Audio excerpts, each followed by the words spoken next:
రాజకీయంగా ప్రజాదరణ కలిగిన నాయకుల్ని బ్లాక్ మెయిల్ చేస్తూ మహాసేన రాజేష్ పబ్బం గడుపుకుంటున్నారని కంబాలపేటకు చెందిన పలువురు ఎస్సీ నాయకులు జక్కంపూడి అభిమానులు ఆరోపించారు. జక్కంపూడి కుటుంబం జోలికొస్తే మాత్రం ఆయనకు తగిన బుద్ధి చెప్పడానికి సిద్ధంగా ఉన్నామని హెచ్చరించారు. ది రాజమండ్రి ప్రెస్ క్లబ్లో శుక్రవారం జరిగిన విలేకరుల సమావేశంలో కంబాలపేటకు చెందిన అరుణ్ రాజ్, మనోజ్ కుమార్, వరుణ్ కుమార్లు మాట్లాడుతూ మహాసేన రాజేష్కు జైభీమ్ అనే అర్హత లేదన్నారు. ఆయన పదే పదే సోషల్ మీడియా ద్వారా రాజమండ్రిలో గంజాయి బ్యాచ్, బ్లేడ్ బ్యాచ్లు ఉన్నారంటూ విమర్శలు చేయడంపై ఆగ్రహం వ్యక్తం చేశారు. మాజీ మంత్రి జక్కంపూడి రామ్మోహన్ రావు కుటుంబంపై లేనిపోని ఆరోపణలు చేస్తే మాత్రం ఊరుకునేది లేదని హెచ్చరించారు. ప్రభుత్వంలో ఉన్న ప్రతిపక్షంలో ఉన్న జక్కంపూడి రాజా, గణేష్లు ఎవరికి భయపడరని స్పష్టం చేశారు. అసలు మహాసేన రాజేష్ పార్టీ తరపున మాట్లాడుతున్నారో, దళితుల తరపున మాట్లాడుతున్నారో ముందుగా స్పష్టం చేయాలని డిమాండ్ చేశారు. సాధారణంగా జీవించే ఆయనకు అన్ని ఆస్తులు, కార్లు ఎలా వచ్చాయని నిలదీశారు. ఆయన ఎస్సీలకు ఏమాత్రం న్యాయం చేశారో చెప్పాలని ప్రశ్నించారు. కపల మురళీకృష్ణ, మనోజ్, సుబ్రహ్మణ్యం, నరసింహమూర్తి, చిన్న తదితరులు పాల్గొన్నారు. ప్రతిసారి కూడా గంజాయి బ్యాచ్ అంటున్నాడు. అసలు జక్కంపూడి రాజా గారిని మాజీ శాసనసభ సభ్యులు ఒక జక్కంపూడి రాజా గారిని విమర్శించేంత స్థాయి కాదు. నువ్వు ప్రతిసారి విమర్శిస్తుంటే నీకు ఎవరు కూడా ప్రతి విమర్శ చేయట్లేదని చెప్పేసి నువ్వు మళ్ళీ పదే నువ్వు విమర్శించడం జరుగుతుంది. ఎందుకు మేము విమర్శించట్లేదంటే నీ స్థాయిని పెంచడం మాకు ఎందుకని చెప్పేసి మేము విమర్శించట్లేదు.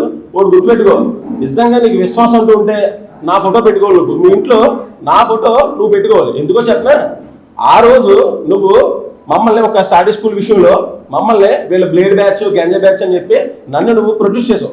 అందుకని నాకు బాధ కలిగి నువ్వు నన్నగానే సెంటర్ దగ్గర ఒక మీటింగ్ అటెండ్ అయినప్పుడు నేనే అడ్డుకున్నాను. నా పేరు అరుణ్ రాజ్, నన్ను కమ్మలపడి పెద్ద అంటారు. నేనే అడ్డుకొని నీకు బుద్ధి చెప్పాను.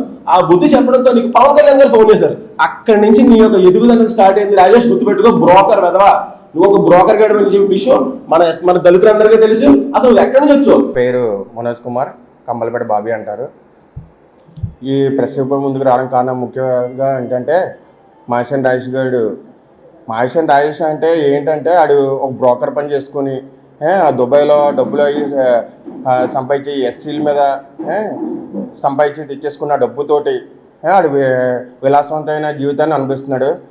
ఆడు ఏంటంటే ఇక ఏ ఎమ్మెల్యే ఏం మాట్లాడతాడు, ఏ ఎంపీ ఎవరు మాట్లాడతాడో ఆ వీడియోలో టీవీలో 4 గోళ్ళ మధ్య టీవీలో వేసుకొని ఇక అదే విమర్శించడం జరుగుతుంది. ఆడికి ఇదే లాస్ట్ అండ్ ఫైనల్ వార్నింగ్. అత్తమాలు రాజమండ్రి వాళ్ళు గంజా బ్యాచ్, బ్లేడ్ బ్యాచ్ అని అంటున్నాడు.